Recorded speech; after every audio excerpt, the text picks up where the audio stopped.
अगर खालिस्तानी विचारों से हो तो मैं खालिस्तानी हूँ, मेरे विचार खालिस्तानी हैं और मैं अपने हक के लिए अगर लड़ूं, मुझे खालिस्तानी कहा जाए तो मैं बिल्कुल, मेरा पूरा समाज जो खालिस्तानी है। मैं अगर अपने हक की बात करूं तो मैं खालिस्तानी तो हूँ, रहूंगा और अपने हक के लिए लड़ूंगा।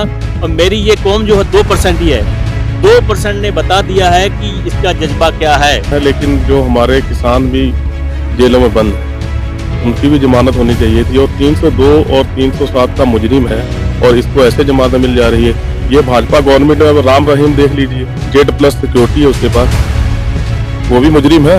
उसको इलेक्शन बलात्कारी है, चुनाव के टाइम ये बाहर निकाल देते हैं। ये मतलब वोट की राजनीति के लिए भारतीय जनता पार्टी कुछ भी कर सकती है। कुल मिला के किसान इतना परेशान है कि अब वोट की चोट से ही, क्योंकि उसके पास एक ही हथियार है, उसका वोट, उसी की चोट से वो परिवर्तन जरूर लाएगा। द लाइव टीवी, सच सबसे आगे। नमस्कार, मैं अनमोल प्रीतम और आप देख रहे हैं द लाइव टीवी। इस वक्त मैं लखीमपुर खीरी के तिकुनिया में हूँ। तिकुनिया की वो जगह जहाँ पर 3 अक्टूबर को किसानों को गाड़ियों से कुचल दिया गया था। ये देखिए, अभी भी यहाँ पर पुलिस का क्राइम सीन का जो निशान लगाया जाता है, जो घेराबंदी की जाती है, वो अभी भी यहाँ पे मौजूद है।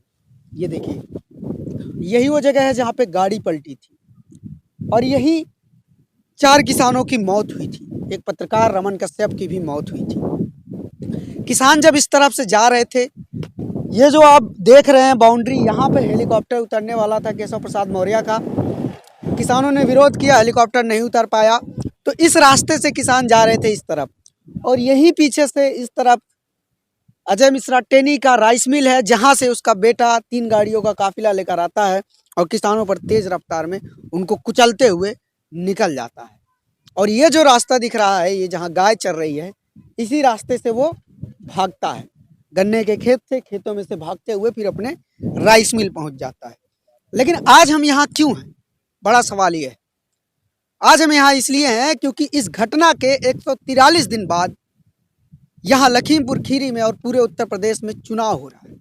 आज वोट पड़ रहा है और आज वोटिंग के 1 हफ्ता पहले 4 हत्याओं के और एक पत्रकार की हत्या के मुख्य आरोपी अजय मिश्रा टेनी के बेटे को जमानत मिल गई है, जिसका आक्रोश किसानों में बढ़ा है। और हम गए थे उस बूथ पर भी जहां वो राइस मिल है अजय मिश्रा टेनी का, उसके ठीक बगल में बूथ है और पूरे गांव को छावनी बना दिया गया है। इतनी ज़्यादा सिक्योरिटी कि आप पूछिए बस। हम गांव के लोगों से बातचीत की है, लेकिन गांव के लोग बोलने को तैयार नहीं हो, कैमरे पे नहीं बोल पाते क्योंकि उसका खौफ इतना ज़्यादा है। लोग कहते हैं कि उसके खिलाफ बोल के कौन अपनी जान जोखिम में डालेगा, किसको गाड़ियों से कुचलना है, ये एक खौफ है अजय मिश्रा टेनी का। गांव के कुछ लोग थे, हमने इनको बुलाया इस घटना स्थल पर। आज 143 दिन हो गए उस घटना को और आज वोटिंग हो रही है। तो यहाँ का किसान किन मुद्दों पर वोट डाल रहा है? यहाँ का किसान परिवर्तन के मुद्दे पे वोट डाल रहा है। हम गायों से परेशान, आप देखिए, सारी रात हम खेतों में रहते हैं और मतलब हम दिन में सोएं कि रात को सोएं, ना रात को सो सकते हैं ना दिन में सो सकते हैं। अब देख रहे हैं हमारी फसल खड़ी है, लाइव कीजिए उधर से। इस मुद्दे पे डालेंगे। ये फसल जो बर्बाद हो रही है, कितनी फसल बर्बाद हो जाती है? यहाँ हमारी 75% बर्बाद हो रही है। अगर रात को ना बचाए तो वो 25% में नहीं बचेगी। 75% बर्बाद हो रही है। आप लाइव कर लीजिए, सामने आपके सामने, हाँ, देख रहे हैं, उदाहरण आपके सामने है। 5 गाय हैं, सांड हैं। देखिए, अभी हम लोग यहाँ बातचीत कर रहे हैं, तब भी यहाँ खेतों को बर्बाद कर रहे हैं और चल रहे हैं। ये पूरा खेत तारों से घेराबंदी है, फिर भी वो घुस गए हैं और फसल बर्बाद हो रही है। दूसरी तरफ ये जो नरसंहार हुआ था, ये भी बड़ा मुद्दा है। लेकिन परिवर्तन आप लोग चाहते हैं तो परिवर्तन होगा? बिल्कुल होगा, क्यों नहीं होगा। जब सारा उत्तर प्रदेश एक साइड में है तो परिवर्तन क्यों नहीं होगा।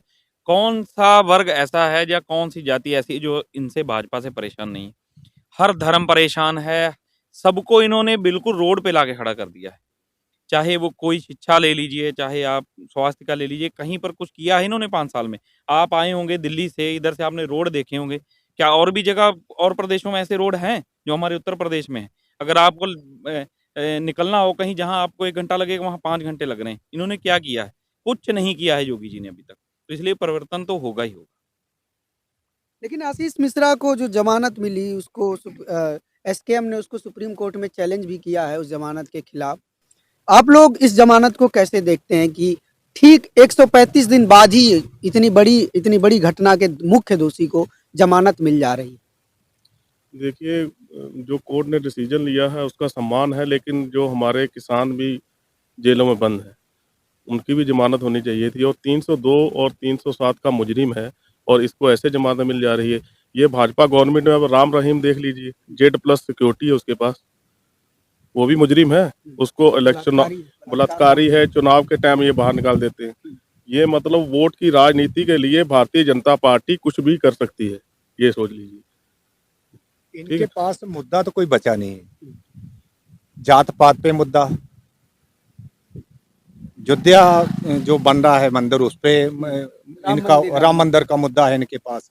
विकास का कोई इसके पास मुद्दा नहीं, क्योंकि विकास का मुद्दा तो तभी जब किसान भी अपना यहाँ से सुखी हो। किसान यहाँ का दुखी है। एक तो MSP पे किसान का गल्ला नहीं तुलता है, ना धान तुलता है ना गेहूँ पूरी तुल पाती है। और आपकी भी धान जो है मेरा ख्याल के 50% ही तुल पाया होगा, कम ही तुला है, इससे भी 50। बाकी सारा ही 11। योगी जी तो कहते हैं कि हमने रिकॉर्ड खरीद की है धान में। रिकॉर्ड फर्जी करी होगी कागजों में, जैसे फर्जी पूरे साल भी यहाँ हुआ था, फर्जी सारा पास हुआ था। यहाँ मंडी के अंदर 4400 क्विंटल तुला था और बाहर 11,000 क्विंटल तुल गया। और जब हम लोगों ने उसको आगे रखा ऑनलाइन शिकायत, तो हमारे लोगों के ऊपर रिपोर्ट होगी। शिकायत करने पे आप लोगों पे उल्टा रिपोर्ट होगी। उल्टा रिपोर्ट ये है यहाँ का, क्योंकि कोई आवाज ना उठाए इनके आगे, कोई आवाज ना ना दबा के रखा जाता है, यहाँ लोगों को खौफ में रखा जाता है। देखिए, जब से 2014 से बीजेपी सरकार केंद्र व प्रदेशों में आई है, तभी से सभी लोग दबाव में हैं और खास करके हिंदू धर्म जो है वो ज़्यादा उसका अस्तित्व खतरे में है। उससे पूर्व की सरकारें रही हैं, आप आज 75 साल हो गए हैं। आप ये समझिए कि 65-67 साल हिंदू खतरे में नहीं था, लेकिन जब से भाजपा सरकार आई जो सबसे हितकारी मानती है कि हिंदू के बहुत नज़दीक हैं, वो सरकार ये कहती है हिंदू खतरे में है। तो यहाँ देखिए कि जो विधान पालिका के अंदर जब रक्षक ही भक्षक बन जाए, तो न्यायपालिका की तराजू में न्याय जो है दबंग व पैसे के अस्तित्व से तौला जाए तो उनको न्याय भी जल्दी मिलता है। आम आदमी के लिए कोई न्याय नहीं है, कोई विधान पालिका नहीं है, कोई सरकार नहीं है, सब पूंजीपति दबंग लोगों के लिए है। और आपने देखा होगा समय समय पे बहुत सी ऐसी हिस्ट्रियाँ हैं कि अभी आपने बात की कि उनको जमानत मिल गई है। जो हमारे निर्दोष एक्शन में रिएक्शन था वो लोग आज बंद है, लेकिन जिन्होंने एक्शन किया वो जमानत पे रहा है। तो ये इसमें मैं न्यायपालिका पे किंतु परंतु नहीं करेगा, लेकिन ये बात है कि देखने में आती है कि कहीं ना कहीं संदेह के घेरे में न्यायपालिका भी है। किसानों को न्याय नहीं मिला। और अब देखिए दूसरी बात रहा इलेक्शन का। देखिए, मैं उत्तर प्रदेश की बात नहीं करूँगा, बल्कि इस तिकोनिया कांड का किसान आंदोलन का विश्व के ऊपर प्रभाव है। और ये तिकोनिया कांड जो हुआ है उसका इस समय हमारा जो रोहिलखंड में आज जो चौथे चरण की इलेक्शन हो रही है, इसमें प्रभाव भी है। मध्यांचल में वहाँ भी इसका प्रभाव है और पूर्वांचल में भी इसका प्रभाव। ये नहीं कि तिकोनिया की सीट में जहाँ डिस्ट्रिक्ट लखीमपुर खीरी में इसका प्रभाव है। देखिए, किसान सब जगह परेशान है, चाहे इनके शासन से हो या फिर आवारा पशुओं से हो। आवारा पशु भी आज भी भाई साहब ने बताया कि 75% नहीं, मैं कहता हूं कि दैवीय आपदा से जो 25% बचा वो दैवीय आपदा से नुकसान है। इस समय किसान जो 500 कुंटल लगभग अच्छा फार्मर सेल करता था, मुझे नहीं लग रहा कि उसके 50 से 100 कुंटल गेहूं हो। कुछ दैवीय आपदा, कुछ ये आवारा पशु। मुद्दे बहुत बड़े हैं। किसान परिवर्तन में है और परिवर्तन करके ही मानेगा आने वाले समय में। जो देखिए, किसान के पास या आम लोगों के पास एक वोट ही हथियार है उसका। हाँ, वोट के द्वारा बदल सकते हैं। ऐसे जो हमारे रक्षक भक्षक बनेंगे उनको बदला जाएगा और जो वोटर है उनको सबक सिखाने का काम करेगा। हम चाय की दुकान पे थे, तो चाय की दुकान पे चाय के दुकान वाले थे, 1-2 और लोग थे।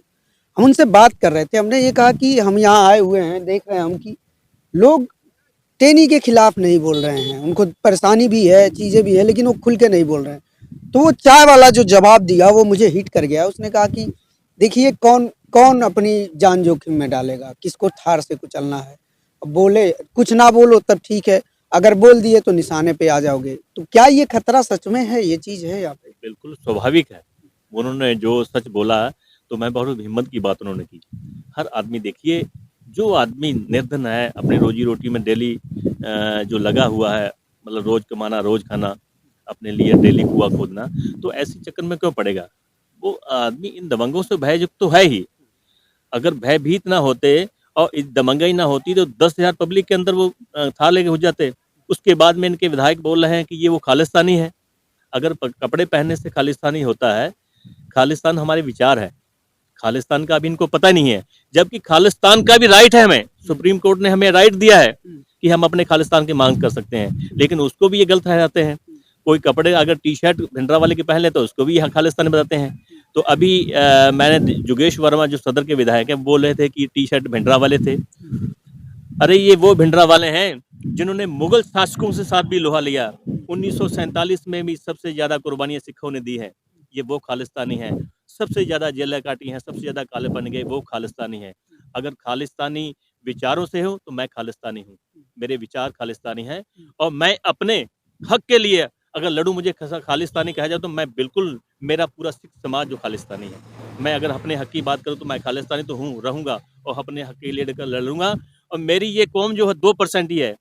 2% ने बता दिया है कि इसका जज्बा क्या है। हम भयभीत होने वाले लोगों में से नहीं हैं, ना किसी को भय देते हैं, ना किसी के भय से हम डरने वाले हैं।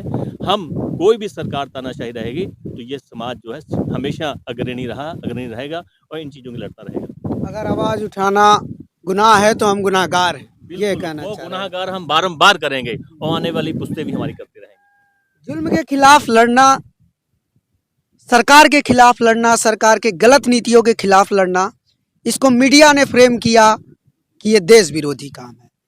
सिख दिखे तो इनको कहा कि ये खालिस्तानी है, मुसलमान दिखे तो उनको कहा ये पाकिस्तानी है, कहीं और मुसलमान गए तो उनको कहा तालिबानी है।